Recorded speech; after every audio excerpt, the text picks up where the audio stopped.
السلام علیکم جی، میں ہوں اسد عباس اور آپ دیکھ رہے ہیں ڈی ٹی ایم پاکستان۔ آج تاریخ ہے 26 نومبر اور آپ سب نے دیکھ لیا ہوگا، سن لیا ہوگا کہ پی ٹی آئی کے جو پروٹیسٹرز ہیں وہ پہنچ چکے ہیں اسلام آباد میں ڈی چوک میں۔ تو آج کا جو دن ہے اس دن کم از کم 3 لوگ جو ہیں ان کے لیے شرم سے جو ہے وہ ڈوب مرنے کا مقام ہے۔ ایک سب سے پہلے جو ہے وہ محسن نقوی صاحب ہیں، دوسرے عطا تارڑ صاحب ہیں اور تیسرا جو ہے وہ عظمیٰ بخاری صاحب۔ یہ وہ 3 حکومتی شخصیات ہیں جو بار بار میڈیا پہ آ کے یہ کہتے رہیں کہ پی ٹی آئی کا جو احتجاج ہے یہ ایک فلاپ شو ہے اور یہ لوگ جو ہے اٹک کا پل کراس نہیں کر پائیں گے، اس طرف آئیں گے پکڑے جائیں گے، اسلام آباد میں ہم ان کو داخل نہیں ہونے دیں گے، اور اس قسم کی اور بہت ساری بلو دا بیلٹ گفتگو کی ہے عمران خان صاحب کی اہلیہ کے بارے میں، پی ٹی آئی کے پروٹیسٹرز کے بارے میں، اور خاص کر کے ہمارے جو پشتون بھائی ہیں ان کے بارے میں۔ جب آپ گورنمنٹ میں ہوتے ہیں اور کسی ایسے مرتبے پہ ہوتے ہیں کہ جہاں آپ پہ بہت ساری رسپانسبلٹی ہوتی ہے تو وہاں آپ کی گفتگو کو بھی بڑا رسپانسبل ہونا چاہیے۔ انفارچونیٹلی ان اشخاص کی جو پچھلے 3 دن کی گفتگو رہی ہے وہ پی ٹی آئی کے حوالے سے جلتی پہ تیل کا کام کرتی رہی ہے، لیکن بعض اوقات آپ کو اپنی باتوں کو ہی ڈیفینڈ کرنا مشکل ہو جاتا ہے۔ جیسے میں نے کہا کہ پی ٹی آئی کی ورکرز کی ایک بہت بڑی تعداد جو ہے وہ اس وقت ڈی چوک میں موجود ہے، بلو ایریا میں موجود ہے، اور انہوں نے یہ ثابت کیا ہے کہ عمران خان کی کال پہ جو ہے وہ تمام رکاوٹیں عبور کر کے آ سکتے ہیں۔ ابھی موجودہ جو صورتحال ہے اس میں اب سے کچھ دیر پہلے بشرا بی بی نے خطاب کیا، کراؤڈ سے خطاب کیا، اور جس میں انہوں نے اپنے اس عزم کا اعادہ کیا کہ یہاں سے ڈی چوک سے ہم اس وقت تک پی ٹی آئی کے لوگ نہیں جانے والے جب تک جو ہے وہ عمران خان صاحب کو رہا نہیں کیا جاتا۔ اب یہاں پہ جو موجودہ گورنمنٹ ہے اس کا حال یہ ہے کہ 100 جوتے بھی اور 100 پیاز بھی۔ آپ نے کیا ہی اچھا ہوتا کہ آپ اگر ایک پارٹی کہہ رہی تھی کہ اس نے آ کے احتجاج کرنا ہے، پرامن احتجاج کرنا ہے، تو آپ اس کو الاؤ کر دیتے۔ محسن نقوی صاحب جو ہے اس سے پہلے کہتے رہے کہ جی پی ٹی آئی کے ساتھ کوئی مذاکرات نہیں ہو رہے، کوئی مذاکرات نہیں ہوں گے، یہ ایک ٹولہ ہے، اس کے ساتھ کیا مذاکرات ہو سکتے ہیں۔ اب کل جو ہے وہ انہوں نے پی ٹی آئی کی قیادت سے مذاکرات بھی کیے، پھر انہوں نے یہ بھی کہا کہ ہم آپ کو علیحدہ جگہ دیتے ہیں۔ تو یہ وہ ساری باتیں تھیں جو اس سے پہلے کی جانی چاہیے تھیں تاکہ ایسی سچویشن سے بچا جائے۔ پچھلے 3 دن سے پنڈی اسلام آباد بند ہیں، لوگ شدید مشکلات میں ہیں، لیکن اس کے ساتھ ساتھ ہم نے گفتگو کی مختلف لوگوں سے، تو انہوں نے کہا کہ جی پی ٹی آئی والوں کا رائٹ ہے، اگر وہ آتے ہیں اور اسلام آباد میں آ کے بیٹھتے ہیں تو اس سے انہیں کیوں کر روکا گیا ہے۔ اب یہاں پہ جیسے میں نے کہا کہ موجودہ حکومت میں کوئی ایسا درد دل رکھنے والا وزیر یا کوئی پولیٹیکل لیڈر نہیں ہے جو اس رفٹ کو بٹوین اسٹیبلشمنٹ اور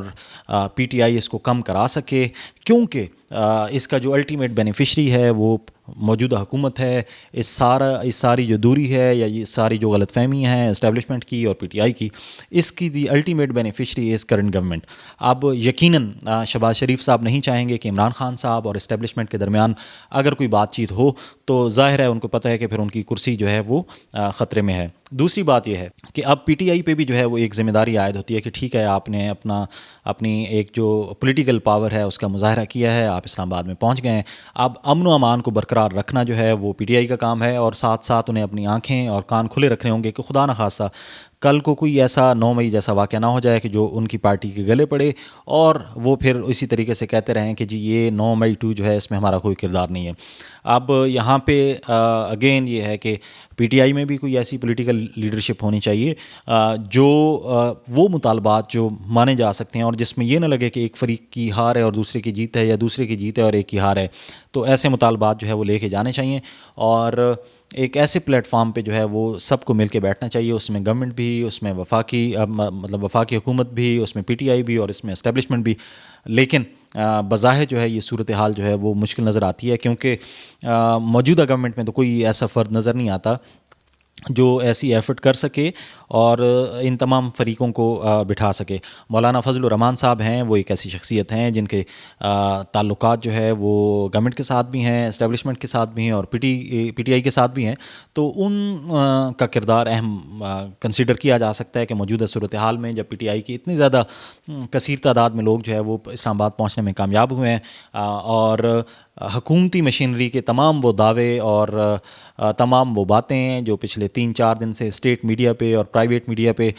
چل رہی تھیں کہ جی اسلام آباد میں یہ نہیں پہنچ پائیں گے، ہم انہیں گھسنے نہیں دیں گے، جو آئے گا پکڑا جائے گا، یہ کر دیا جائے گا، وہ کر دیا جائے گا، تو کے پی کی جو عوام ہے انہوں نے عمران خان سے اپنی محبت کا ثبوت دیا ہے، اور انہوں نے ایک مرتبہ پھر ثابت کیا ہے کہ اپنی تمام تر کوتاہیوں اور اس کے باوجود جو پی ٹی آئی ہے وہ کے پی کی ایک مقبول جماعت ہے، اور جو کے پی کے لوگ ہیں وہ پی ٹی آئی اور عمران خان صاحب سے محبت کرتے ہیں۔ تو اب گورنمنٹ جو ہے وہ اس کو اگر تھوڑا سا بیک فٹ پہ جانا بھی پڑتا ہے تو اس کو چلے جانا چاہیے، کیونکہ پاکستان کے وسیع تر مفاد میں اور امن کے مفاد میں ہم سب کے لیے یہ ضروری ہے کہ اس ملک کو جو ہے وہ مزید انتشار سے بچانے کے لیے جو ہے وہ حکومت کو اپنا کردار ادا کرنا چاہیے، اور کسی ایک ایسے پیج پہ آنا چاہیے کہ جس میں پاکستان کی جیت ہو اور جس میں جو مطالبات ہیں، جو جائز مطالبات ہیں پی ٹی آئی کے، وہ مانے جا سکیں۔ دعا ہے کہ اللہ تعالیٰ خیر رکھے، اور دونوں طرف سے، پی ٹی آئی کی طرف سے بھی اور جو دوسرا فریق ہے اس کی طرف سے بھی جو ہے وہ کھلے دل کا مظاہرہ کرتے ہوئے کسی ایسے معاہدے پہ پہنچا جائے، ایک ایسی صورتحال پہ پہنچا جائے کہ جہاں یہ گوں مگو کی سچویشن جو ہے اس سے نکلا جا سکے، اور ملک کو مزید تقسیم اور اس قسم کے جو واقعات ہیں اس سے بچایا جا سکے، جہاں محبتوں کا درس دیا جا سکے، ایک ایسا پیغام دیا جا سکے کہ پاکستانی اپنے تمام تر سیاسی نظریات اور اپنے تمام تر جو ہے وہ سیاسی اختلافات کے باوجود جو ہے وہ ایک ہیں، اور جہاں پاکستان آتا ہے تو وہاں ہمیں اپنی اناؤں سے تھوڑا سا پیچھے ہٹ اپنے ملک کے وسیع تر مفاد میں جو ہے وہ سوچنا چاہیے اور بات کرنا چاہیے۔ اپنا خیال رکھیے گا، فی امان اللہ۔